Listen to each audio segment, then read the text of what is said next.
The flu season is upon us. Which type will we worry about this year? And what kind of shots will we be told to take? Remember the swine flu scare of 1976? That was the year the U.S. government told us all that swine flu could turn out to be a killer that could spread across the nation. And Washington decided that every man, woman, and child in the nation should get a shot to prevent a nationwide outbreak, a pandemic. Well, 46 million of us obediently took the shot. And now 4,000 Americans are claiming damages from Uncle Sam amounting to $3.5 billion because of what happened when they took that shot.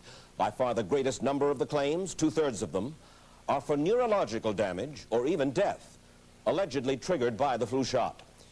We pick up the story back in 1976 when the threat posed by the swine flu virus seemed very real indeed. This virus was the cause of a pandemic in 1918 and 1919 that resulted in over 500,000 deaths in the United States, as well as 20 million deaths around the world. See how easy it is to... Thus, the U.S. government's publicity machine was cranked into action to urge all America to protect itself against the swine flu menace. Influenza is serious business. During major flu epidemics, millions of people are sick and thousands die. Well, this year you can get protection. The vaccines are safe, easy to take, and they can protect you against flu. So roll up your sleeve. Protect yourself. One of those who did roll up her sleeve was Judy Roberts. She was perfectly healthy, an active woman, when in November of 1976, she took her shot. 2 weeks later, she says, she began to feel a numbness starting up her legs. I joked about it at that time. I said, I'll be numb to the knees by Friday if this keeps up. By the following week, I was totally paralyzed. So completely paralyzed, in fact, that they had to operate on her to enable her to breathe. And for 6 months, Judy Roberts was a quadriplegic. The diagnosis? A neurological disorder called Guillain-Barré syndrome, GBS for short. These neurological diseases are little understood.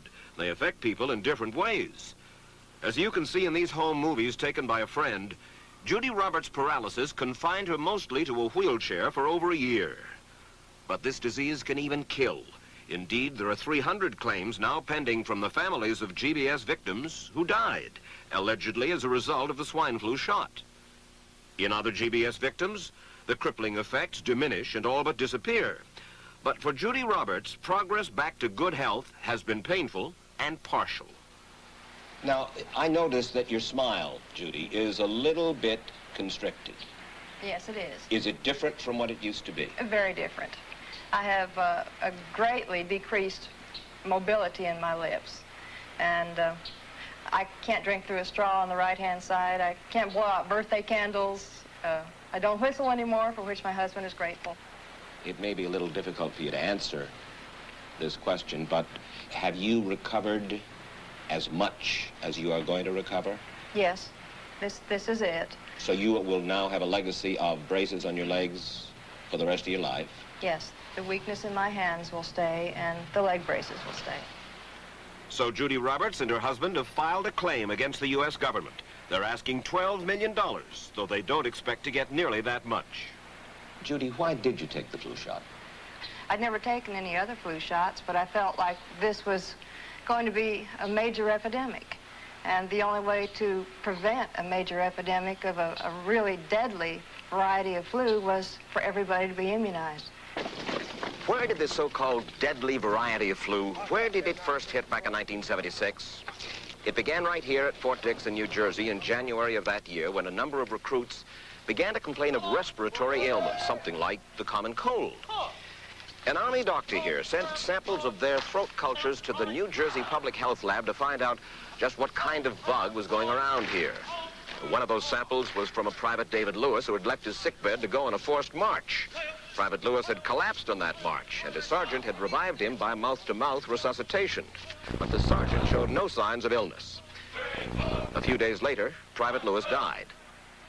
If this disease is so potentially fatal that it's going to kill a young, healthy man, a middle-aged school teacher doesn't have a prayer. The New Jersey lab identified most of those soldiers' throat cultures as the normal kind of flu virus going around that year, but they could not make out what kind of virus was in the culture from the dead soldier and from 4 others who were sick. So they sent those cultures to the Federal Center for Disease Control in Atlanta, Georgia for further study. A few days later, they got the verdict, swine flu. But that much publicized outbreak of swine flu at Fort Dix involved only Private Lewis, who died, and those 4 other soldiers who recovered completely without the swine flu shot. If I had known at that time that the boy had been in a sick bed, got up, went out on a forced march, and then collapsed and died, I would never have taken the shot. The rationale for our recommendation was not on the basis of the death of a single individual, but it was on the basis that when we do see a change in the characteristics of the influenza virus, it is a massive public health problem in this country. Dr. David Senser, then head of the CDC, the Center for Disease Control in Atlanta, is now in private industry. He devised the swine flu program, and he pushed it. You began to give flu shots to the American people in October of '76. October 1st. By that time, how many cases of swine flu around the world had been reported? There had been several reported, but none confirmed. There had been cases in Australia that were reported by the press, by the news media. There were cases in... None confirmed. Did you ever uncover any other outbreaks of swine flu anywhere in the world? No. Now, nearly everyone was to receive the shot in a public health facility where a doctor might not be present. Therefore, it was up to the CDC to come up with some kind of official consent form, giving the public all the information it needed about the swine flu shot. This form stated that the swine flu vaccine had been tested. What it didn't say was that after those tests were completed, the scientists developed another vaccine, and that was the one given to most of the 46 million who took the shot. That vaccine was called X53A.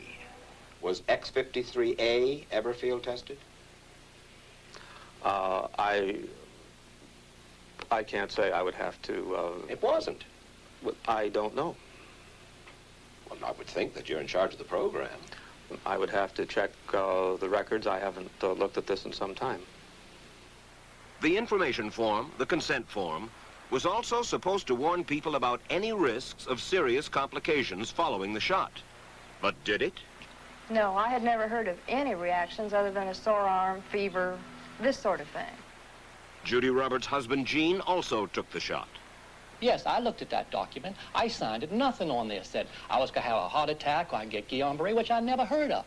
What if people from the government, from the Center for Disease Control, what if they had indeed known about it? What would be your feeling? They should have told us. Did anyone ever come to you and say, you know something, fellas? There's the possibility of neurological damage if you get into a mass immunization program? No. No one ever did? No. Do you know Michael Hatwick? Yes. Mm-hmm. Dr. Michael Hatwick directed the surveillance team for the swine flu program at the CDC. His job was to find out what possible complications could arise from taking the shot and to report his findings to those in charge. Did you know ahead of time, Dr. Hatwick, that there had been case reports of neurological disorders, neurological illness, apparently associated with the injection of influenza vaccine? Absolutely. You did? Yes. How'd you know that? By review of the literature. So you told your superiors, the men in charge of the swine flu immunization program, about the possibility of neurological disorders? Absolutely. What would you say if I told you that your superiors say that you never told them about the possibility of neurological complications? That's nonsense. I can't believe that they would say that they did not know that there were neurological illnesses associated with influenza vaccination. That simply is not true. We did know that. I've said that Dr. Hatwick had never told me of his feelings on this subject. Then he's lying. I guess you would have to make that assumption. Then why does this report from your own agency, dated July 1976, list neurological complications as a possibility? I think the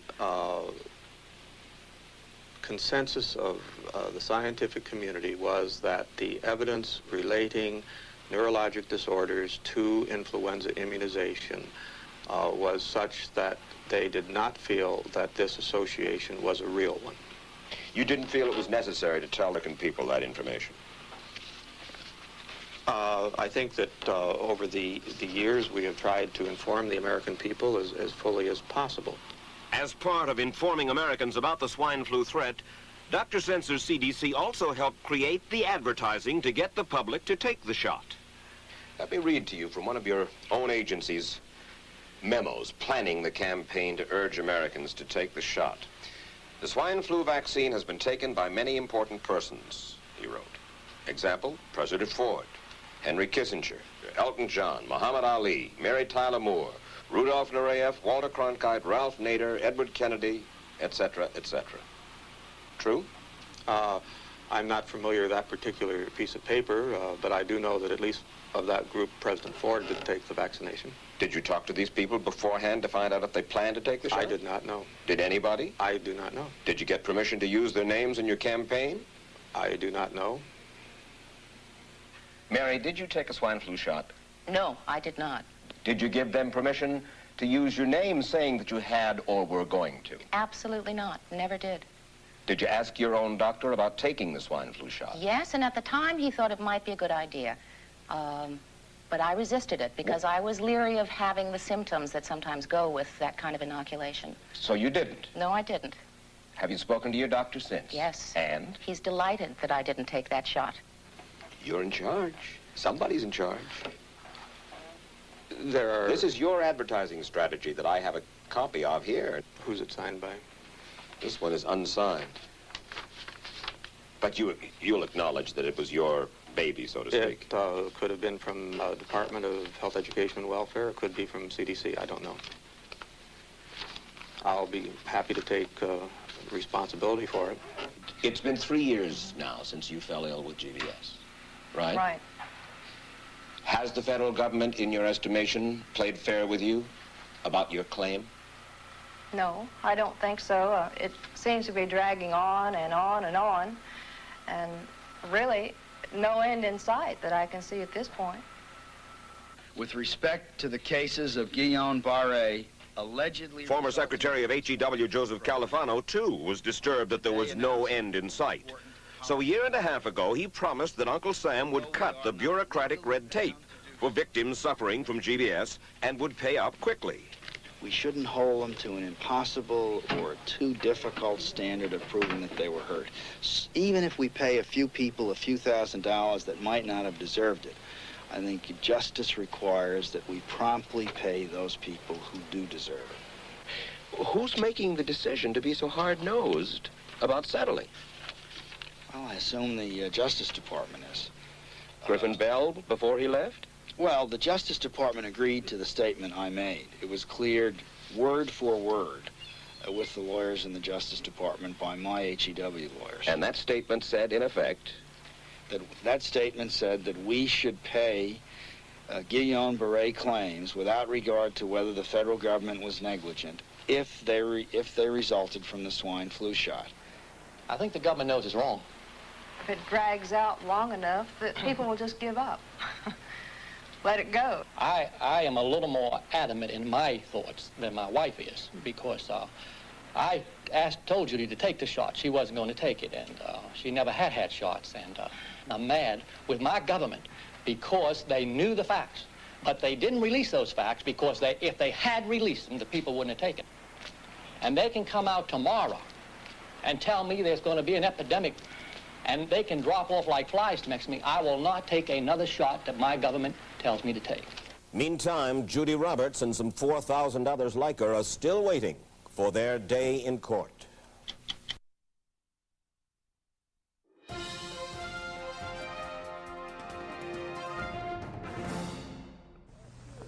I don't need another flu shot. I had a flu shot last year.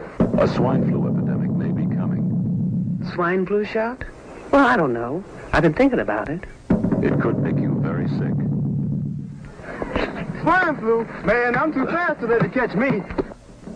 You'll want to be protected. I'm the healthiest 55-year-old you ever seen. Hey, I play golf every weekend. Get a shot of protection. The swine flu shot. Joe brought it home from the office. He gave it to Betty and one of his kids and to Betty's mother. But Betty's mother went back to California the next day. On her way to the airport, she gave it to a cab driver, a ticket agent, and one of the charming stewardesses. At school, Joe's kid gave it to some other kids, and Mrs. Merrill got it and gave it to her husband. In California, Betty's mother gave it to her best friend, Dottie. But Dottie had a heart condition and she died. But before she died, Dottie gave it to her girlfriend, the mailman, the paper boy, and the vet when she went to pick up her chihuahua. If a swine flu epidemic comes, this is how it could spread. You'll want to be protected, especially if you're elderly or chronically ill. Get a shot of protection, the swine flu shot.